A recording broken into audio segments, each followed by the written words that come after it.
यदि कोई समकोण त्रिभुज दिया गया हो तो उसका क्षेत्रफल कैसे निकालेंगे, या उसका क्षेत्रफल निकालने के लिए सूत्र क्या होगा।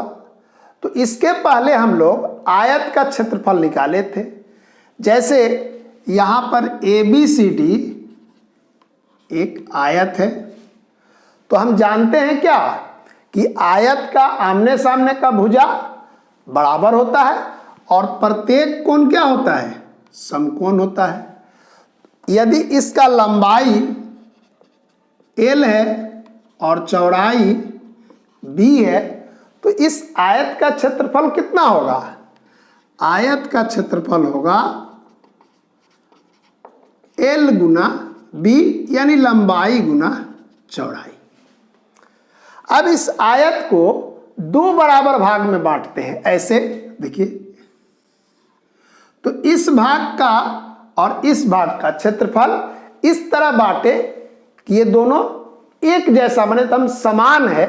तो एक भाग का क्षेत्रफल क्या होगा, यहां लिखेंगे एक भाग का क्षेत्रफल, ये भाग है इस तरह, तो इसका क्षेत्रफल क्या होगा, आयत का जो क्षेत्रफल होगा उसका आधा कर देंगे, लिखेंगे 1/2 और गुना लंबाई गुना चौड़ाई। ठीक इसी आयत को यदि हम 4 भाग में बांट दें, ऐसे इस तरह, तो इस एक भाग का क्षेत्रफल क्या होगा, तो यहां पर होगा एक भाग का क्षेत्रफल, बोलिए, ये पूरा क्षेत्रफल में 4 से भाग दे देंगे, माने 1/4 गुना लंबाई गुना चौड़ाई। तो इस तरह हम आयत को इस तरह बांटे, फिर इस तरह बांटे, इस तरह भी बांट सकते हैं। मतलब कि आयत को हम जितना भाग में बांट रहे हैं तो जो लंबाई और चौड़ाई होगा उसमें उतना भाग से क्या कर रहे हैं, भाग दे रहे हैं। अब यदि आयत को हम इस तरह बांटे, यहां भी 2 भाग बटा, तो इस एक भाग का क्षेत्रफल कितना होगा, जो आयत का क्षेत्रफल है उसका आधा होगा। यहां लिखेंगे एक भाग का क्षेत्रफल 1/2 गुना लंबाई गुना चौड़ाई। अब देखिए एक भाग क्या है, यह एक त्रिभुज है, यह एक त्रिभुज है। कैसा त्रिभुज है, समकोण त्रिभुज है। क्यों, क्योंकि कोण B, कोण C, कोण D, कोण A, आयत के सभी कोण क्या होते हैं, समकोण होते हैं। तो ABC क्या होगा, एक समकोण त्रिभुज होगा। तो हम एक भाग के जगह पर लिख रहे हैं समकोण त्रिभुज, समकोण त्रिभुज ABC, और इसका क्षेत्रफल कितना होगा, 1/2 गुना लंबाई और गुना चौड़ाई। अब याद कीजिए कि समकोण त्रिभुज जब इस तरह हम बनाते थे तो यह समकोण के सामने वाला क्या होता था, कर्ण होता था, और यह क्या होता था, आधार होता था, और यह क्या होता था, लंब होता था। यानी चौड़ाई बराबर क्या है, चौड़ाई बराबर लंब है और लंबाई बराबर आधार है। अब यहां पर लंबाई के जगह पर लिख देंगे आधार और चौड़ाई के जगह पर लिख देंगे लंब। तो समकोण त्रिभुज का क्षेत्रफल का सूत्र क्या होगा, ये लिखेंगे समकोण त्रिभुज का क्षेत्रफल बराबर 1/2 और गुना आधार और गुना लंब।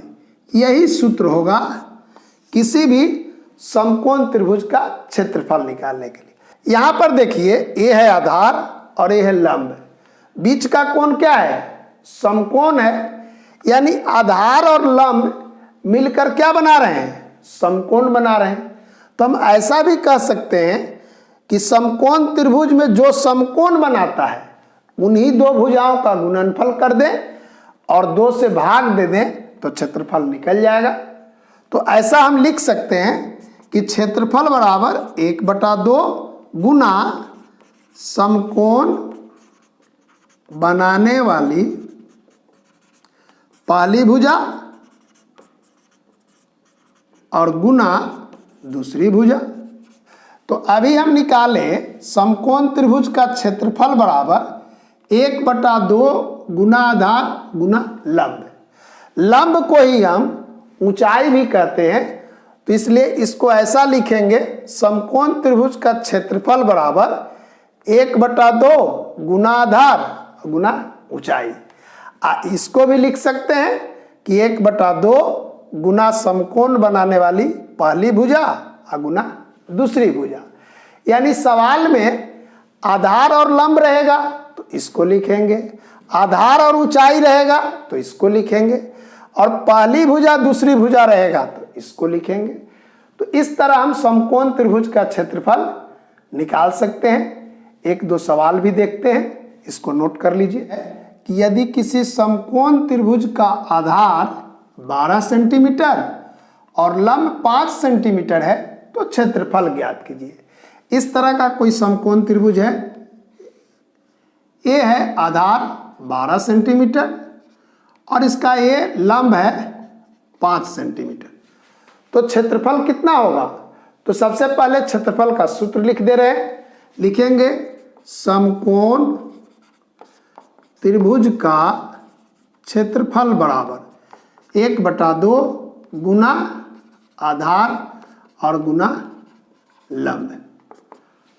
1/2 ऐसे ही रहा, आधार के जगह पर 12 सेंटीमीटर और लंब के जगह पर 5 सेंटीमीटर।